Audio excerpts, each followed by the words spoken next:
Hello जी, कैसे हैं? सब बढ़िया। गाजर का हलवा बहुत ज़्यादा गाजर का हलवा हो गया ठंडी ठंडी में। ठीक है, खा लीजिए, मम्मा को कहकर बनवाइए और खा लीजिए, क्योंकि सर्दी चली जाएगी। फिर हमसे कहेंगे कि हमने ऐसे गाजर का हलवा कहकर और खिलाया नहीं, और आपको सबको गाजर का हलवा याद दिला दिया। हमने तो खा लिया है, आप भी खा लो, कोई ना। तो चलिए हम अपनी कहानी शुरू करते हैं। सिंह जी कहते हैं, क्या बात है ऑफिसर, आज तो आप पूरी हल्दी की कटोरी लग रही हो। इतना ग्लो काशी आने की खुशी में या हमारी प्रेजेंस का कमाल है? आयुष्वी कहती है, क्या हरकत है ये अकड़ू, और भूलो मत आप अभी ससुराल में हो अपने। पापा ने देख लिया ना तो शादी में उतना ही डिले होगा। सिंह जी, अच्छा तो होने दीजिए, हम ऐसे ही आपको अपने साथ ले जाएंगे। सिंह जी, ये सब आयुष्वी के कुछ हेयर्स जो उनके फेस पर आ रहे थे उन्हें उनके कान के पीछे करते हुए कह रहे थे। सिंह जी कहते हैं, पता है आपको, ये आपकी आंखों में देखने के बाद हमें कुछ और देखने की ख्वाहिश नहीं होती।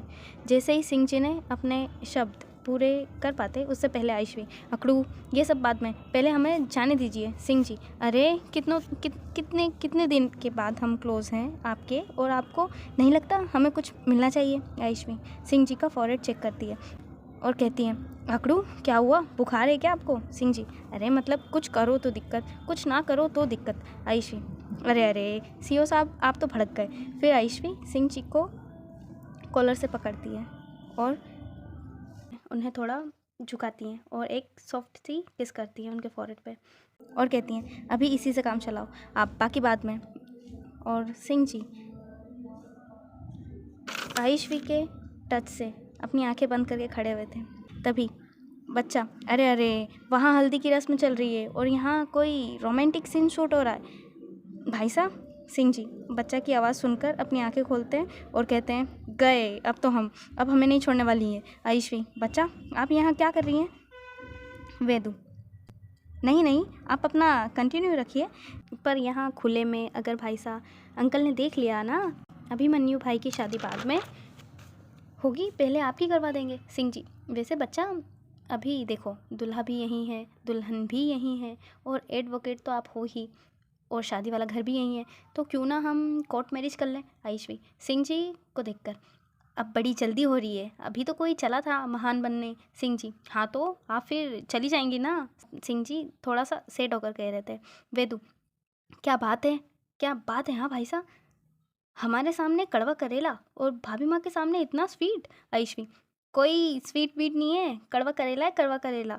बच्चा, वो तो बस कुछ धमकियों का कमाल है। सिंह जी, अच्छा तो हम कड़वा करेला है, हाँ ठीक है कोई ना। सिंह जी आयुष्वी के पास जाकर, आपसे हम मिलते हैं नाइट में, अभी तो हमें काम है, अभी जा रहे हैं हम। आयुष्वी, ठीक है जाइए, और ये सीईओ गिरी मेरे सामने नहीं चलेगी आपकी।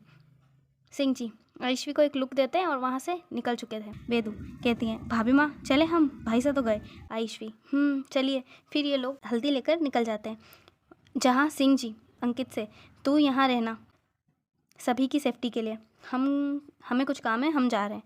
वहीं हमारी श्री, जो कि किसी को दिखाई नहीं दे रही थी, वो काशी में एक सीक्रेट रूम में थी, जहाँ श्री अपनी टीम हेड की चेयर पर बैठी थी, सामने फाइल्स का ढेर और नज़रें लैपटॉप पर। फ़ोन पर किसी को इंस्ट्रक्शन दे रही थी, तुम्हें जितना कहा है उतना करो, समझे? बॉस को पता लगा ना तो तुम्हारी 7 पुश्तें गुजर जाएंगी कोर्ट के चक्कर लगाते लगाते। और कॉल कट कर देती हैं। वहीं श्री साइड में बैठी लड़की को कहती हैं कि ये सभी ब्लूप्रिंट्स जो हैं वो एक एनवलप में डालकर अभी दो मुझे।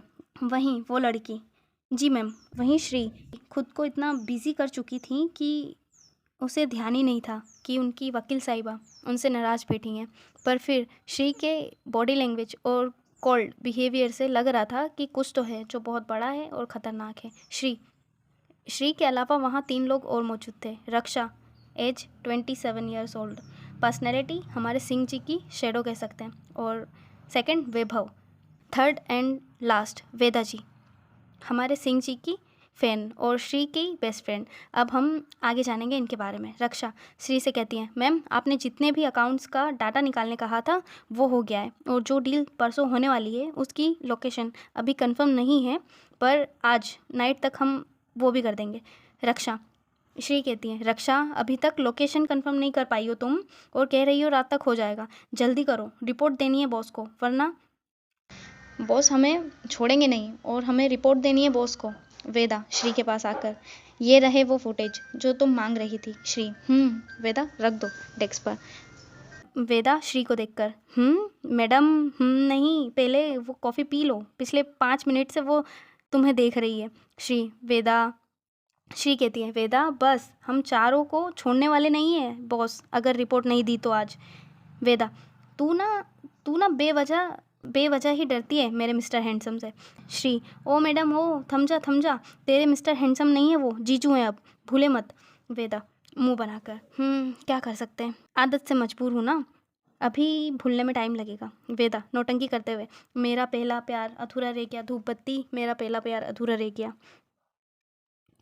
श्री फाइल उठाकर वेदा को मारती है और कहती है, बकवास बंद कर, धूप बत्ती नहीं था वो, समझी। वेदा, हाँ जो भी था, पर अच्छा था।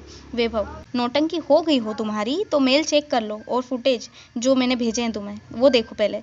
वेदा मुंह बनाकर श्री से, इसे क्या प्रॉब्लम क्या है इसे, हाँ यार हमेशा बस गुस्सा करता रहता है। रक्षा, जो कि श्री और वेदा की बातें सुन रही थी, रक्षा, वो जो है बाद में पता करना, पहले जाओ काम करो अपना। वेदा, यहाँ तो सब एक से बढ़कर एक है, इन जल्लादों के बीच एक मासूम जान ऐसे फंसी है जैसे रजिया गुंडों में।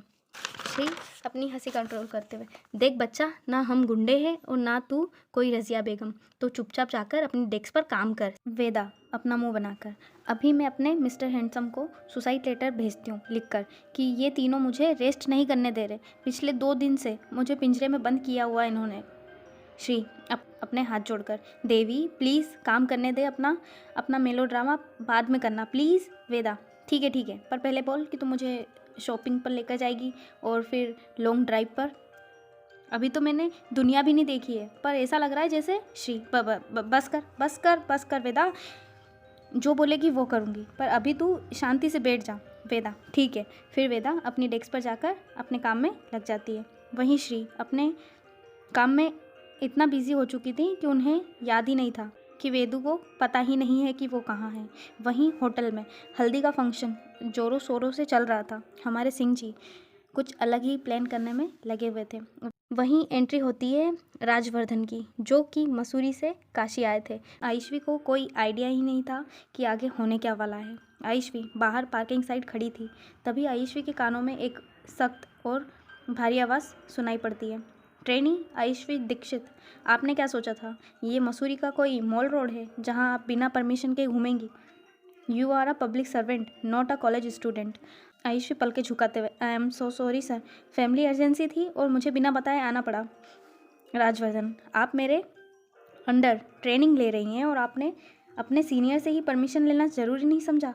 अगर मैंने रिपोर्ट कर दिया ना तो कंडक्ट रूल के हिसाब से आयुष्वी तुम्हारा करियर शुरू होने से पहले ख़त्म हो जाएगा। आयुष्वी के हाथ में फ़ोन था और वो कॉल पर रोहन से बातें कर रही थी। रोहन के हाथ से स्नैक छूट जाते हैं और काया का चेहरा सफ़ेद पड़ चुका था। रोहन धीरे से, भाई आज Rajvardhan sir full Hitler mode में है, आज तो आयुष्वी गई।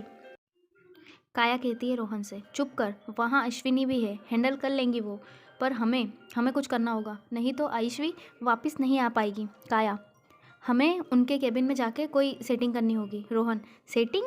तेरा दिमाग ख़राब है? उनके केबिन में उनके पुरखों की तलवार रखी है, तू मेरा वध करवाना चाहती है क्या? तू मरवाना चाहती है काया मुझे नहीं पता था तू मेरा इतना बुरा सोचती है। काया अपना सर पकड़ के बैठ जाती है। वहीं ये लोग राजवर्धन की बातें सुन रहे थे। राजवर्धन अपनी वॉच देखते हैं और कहते हैं आयुष्वी को, मुझे तुम्हारे फैमिली अर्जेंसी या फैमिली ड्रामा से कोई मतलब नहीं है। अगले 4 घंटों में एक फ़्लाइट है काशी से देहरादून के लिए, उसमें नहीं मिली तुम तो कल सुबह एकेडमी के नोटिस बोर्ड पर आपका टर्मिनेशन ऑर्डर दिखेगा। आयुष्वी कहती है, सर प्लीज़ आप समझने की कोशिश कीजिए। राजवर्धन, 4 घंटे हैं आपके पास, क्या आप अब भी इन सब नॉनसेंस बातों में वेस्ट करना चाहती हैं या अपने करियर के बारे में सोचना है आयुष्वी? वहीं चंद्रिका जी आ चुकी थीं और आयुष्वी को देखकर, क्या बात है आयुष्वी, और ये कौन है? आयुष्वी, मम्मा ये मेरे सीनियर हैं, एकेडमी से आए हैं। चंद्रिका जी इतना सुनकर, क्या, और तुम्हारे पापा कहाँ हैं? तभी राजवर्धन आयुष्वी के हाथ में टर्मिनेशन ऑर्डर रखता है और कहता है, तुम्हें शायद अपने करियर की नहीं पड़ी, तभी अपने 20 मिनट्स ये सब नॉनसेंस बातें करने में वेस्ट कर दिए। चंद्रिका जी की हालत ख़राब। वहीं सिंह जी राजवर्धन की बात सुनकर वही अपने पुराने अवतार में आ चुके थे। फिर सिंह जी किसी को कॉल करते हैं और कुछ देर बाद सिंह जी राजवर्धन के पास आकर, ऑफिसर राजवर्धन ठाकुर, आपके लिए एक कॉल है। राजवर्धन पहले तो गुस्से में फ़ोन लेता है, पर जैसे ही वो दूसरी तरफ से जिस शख्स की आवाज़ सुनता है तो उसके पैरों तले ज़मीन खिसक जाती है। राजवर्धन तुरंत अटेंशन की पोजीशन में खड़ा हो जाता है। राजवर्धन हकलाकर, सर जय हिंद सर, मुझे बिल्कुल पता नहीं था कि आयुष्वी जी ने चीफ के अंडर पहले ही परमिशन ले ली गई है। अगर मुझे पता होता तो ये गलती होती ही नहीं।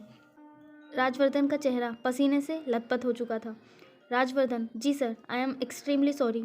आयुष्वी जी कल या शाम तक भी एकेडमी ज्वाइन करती हैं तो कोई इशू नहीं होगा मुझे। सामने वाला शख्स जब कॉल कट कर देता है तो राजवर्धन कांपते हाथों से सिंह जी को उनका फ़ोन देता है। पूरे माहौल में शांति थी। चंद्रिका जी के पीछे पीछे सभी लोग आ चुके थे। सिंह जी हल्की सी मुस्कुराहट के साथ फ़ोन लेते हैं और चंद्रिका जी और बाकी लोग हैरानी से राजवर्धन को देख रहे थे, जो अभी कुछ देर पहले शेर बन रहा था और अब भीगी बिल्ली बना खड़ा था। सिंह जी, क्या हुआ ऑफिसर? टर्मिनेशन ऑर्डर, क्या कह रहे थे आप उसके बारे में? राजवर्धन अपनी नज़रें झुकाकर, एक छोटी सी मिसअंडरस्टैंडिंग थी सर, और वो कोई इतना बड़ा भी इशू नहीं था। आयुष्वी जी ने एकेडमी से निकलने से पहले चीफ से परमिशन ली थी। सिंह जी, तो अब मॉर्निंग में अगर वो आती हैं, अगर वो मॉर्निंग में एकेडमी आए तो कोई इशू तो नहीं होगा ना आपको? Rajvardhan, no sir, no problem. Singh ji, फिर ठीक है। वहीं आयुष्वी बस खड़ी होकर राजवर्धन की बातें सुन रही थी। फिर सिंह जी कहते हैं, जी अब आप जा सकते हैं। फिर राजवर्धन अपने मसूरी के लिए निकल चुका था। कॉल पर रोहन और काया सब कुछ सुन चुके थे। राजवर्धन के जाने के बाद आयुष्वी ने अपना फ़ोन चेक किया, जहां पर अभी भी काया और रोहन म्यूट पर थे। रोहन फ़ोन से चिल्लाते हुए, भाई क्या धोया है सिंह जी ने बिना कुछ कहे? आयुष्वी, कसम से जब राजवर्धन ने सॉरी बोला ना, मैंने रिकॉर्ड कर लिया है, काया कहती है। और वो टर्मिनेशन वाला डायलॉग तो ऐसे दे रहा था जैसे कि वो खुद पीएम हो। और सिंह जी के एक कॉल पर बेचारा मिक्की बन गया। हमारा तो यहाँ हंस कर पेट दर्द करने लगा। आयुष्वी, तुम दोनों ने सब कुछ सुना? रोहन, पूरा, राजवर्धन की एंट्री होने से लेकर उसके भाग जाने तक का। उसने कहा ना, आई एम एक्सट्रीमली सॉरी सर। मुझे लगा कि राजवर्धन वहीं रोने लगेगा। काया तो कह रही थी कि राजवर्धन को 1-2 डायपर पार्सल कर देते हैं मसूरी से। काया आयुष्वी से कहती है, आयुष्वी सुन, हमने तो कैंटीन में बैठे बैठे तेरे करियर की शांति के लिए 2 मिनट का मौन भी रख लिया था। हम तो सोच रहे थे कि तेरे रूम का सामान कैसे बांटे। आयुष्वी हंसते हुए, अरे शांत हो जाओ नमूनो, देखो। और फिर आयुष्वी कैमरा टर्न करके ज़मीन पर पड़े टर्मिनेशन लेटर के टुकड़ों की तरफ करती है। रोहन, अरे ये क्या है? राजवर्धन ने सुसाइड कर लिया या तूने उसे कच्चा चबा लिया? काया आयुष्वी से, मानना पड़ेगा हाँ सिंह जी को, बस एक कॉल हाँ। तभी वहीं सिंह जी, चंद्रिका जी और सभी लोग आयुष्वी के पास आकर, और आयुष्वी सिंह जी के पास जाकर कहती है कि आपने किसे कॉल किया था? सिंह जी आयुष्वी के थोड़े करीब आकर और धीरे से कहते हैं, बस इतना समझ लो ऑफिसर कि आपकी ट्रेनिंग मसूरी में चल रही है और हमारी पूरे देश के पॉलिटिशियन के साथ। अंकित, चल बहुत हो गई तेरी हीरोगिरी। अंकित, भाभी जी ये तो कुछ नहीं है, न जाने किस। तभी सिंह जी अंकित के मुंह पर हाथ रखकर, मुंह बंद कर अपना, कहीं भी खोल देता है। यस, सिंह जी के पास आकर, जीजू मुझे भी वो नंबर दे दो, कभी ट्रैफिक पुलिस पकड़ेगी तो काम आएगा। टिया, रहने दीजिए भाई साहब, इसे तो पुलिस पकड़े तो ही अच्छा है, और इसे तो लॉकअप में ही बंद रहना चाहिए। सिंह जी आयुष्वी जी से कहते हैं, आयुष्वी जी सुबह की फ़्लाइट है आपकी। आयुष्वी, ठीक है। चंद्रिका जी, अच्छा अब चलो भी या यहीं रहना है तुम सबको? फिर ये लोग नाचने गाने में बिजी हो जाते हैं। वेदू, उसे कुछ समझ नहीं आ रहा था श्री का पता कैसे लगाया जाए, क्योंकि श्री का फ़ोन आउट ऑफ कवरेज आ रहा था। वेदू, ऐसे तो आगे पीछे हमारे घूमती रहती हैं, बार बार कहती रहती हैं कि आपकी सेफ्टी फर्स्ट है, हमारे लिए आपकी सेफ्टी फर्स्ट है, पर अब ना जाने कहाँ जाकर बैठी हैं रोबोट। टिया वेदू के पास आकर, क्या हुआ वेदू? बच्चा, कुछ नहीं। बच्चा कहती हैं, कुछ नहीं टिया, श्री का कोई पता नहीं है। तभी सिंह जी बच्चा के पास आते हैं। बच्चा, बच्चा क्या हुआ? अब क्यों मुंह लटकाया हुआ है आपने अपना? और अब तो आपकी भाभी माँ भी यहीं है। बच्चा, भाई साहब श्री नहीं है, वो नहीं है ना यहाँ पर, पता नहीं कहाँ है। सिंह जी, बच्चा वो उन्हें हमने अपने काम से भेजा है, वो मिस मेहता के साथ हैं। वेदू, अच्छा, पर भाई साहब आपने हमें क्यों नहीं बताया पहले? सिंह जी, बच्चा हमें मौका ही नहीं मिला। फिक्र मत कीजिए, वो हमारे यहाँ से निकलने से पहले आ जाएंगी। वेदू, मतलब अभी भी नहीं आने वाली हैं वो। सिंह जी, बच्चा कुछ इमरजेंसी थी इसलिए हमें उन्हें भेजना पड़ा। वेदू, भाई साहब ठीक है। विवेक जी, तभी विवेक जी भी वहाँ आ जाते हैं। अच्छा बच्चा, आप और टिया हमारे साथ चल रहे हो या अपने भाई साहब के साथ आओगे? वेदू, अंकल हम आपके साथ चल रहे हैं। फिर वेदू, टिया, यश, चंद्रिका जी सभी लोग घर के लिए निकल जाते हैं। फिर कुछ देर बाद सभी लोग घर पहुंच चुके थे। अब हम टाइम को थोड़ा शिफ्ट करते हैं। रात के 11 बज रहे थे। घर के सभी लोग अपने अपने रूम में थे। सिंह जी गार्डन गेट पर हमारी आयुष्वी जी का वेट कर रहे थे। तभी आयुष्वी दबे पाँव आती है। आयुष्वी ने एक अपना शॉल लपेटा हुआ था। आयुष्वी, अगर पापा ने देखा ना अकड़ू तो खैर नहीं है। सिंह जी, अरे आप भूल रही हैं, आप एक सीईओ के साथ हैं, इतना रिस्क लेना तो बनता है हमारे लिए। आयुष्वी, अच्छा अच्छा ठीक है, पर कहिए आपने बुलाया क्यों है?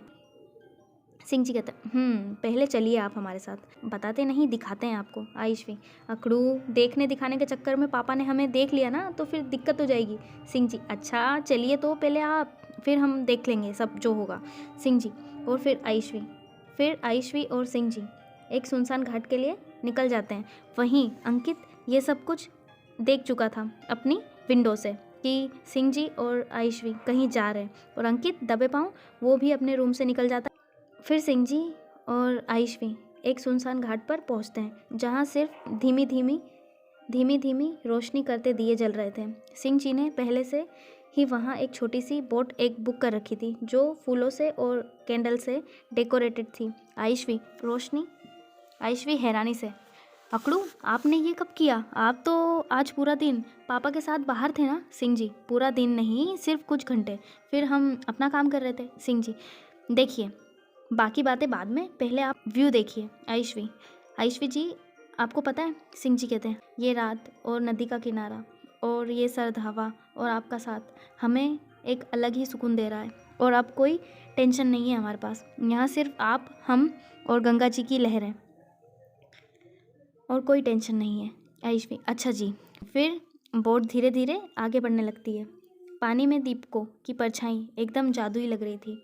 सिंह जी आयुष्वी का हाथ होल्ड करके कहते हैं, पता है आयुष्वी जी, जब आपने पापा के सामने हमारा हाथ थामकर हमारे रिश्ते के लिए जब स्टैंड लिया तब हमें रियलाइज़ हुआ कि हम कितने लकी हैं। आयुष्वी मुस्कुराते हुए, मुश्किल तो था, पर जब आप मेरे सामने होते हो ना तो मुझे लगता है कि पूरी दुनिया से मैं लड़ सकती हूँ। बस आप मुझसे डरना, ठीक है? आयुष्वी हंसते हुए कह रही थी। सिंह जी, वो तो दुनिया के सभी लोग अपनी बीवियों से डरते हैं, और हमारी वाइफ ही तो आईएएस ऑफिसर है, तो हमें तो ज़्यादा डरना पड़ेगा ना।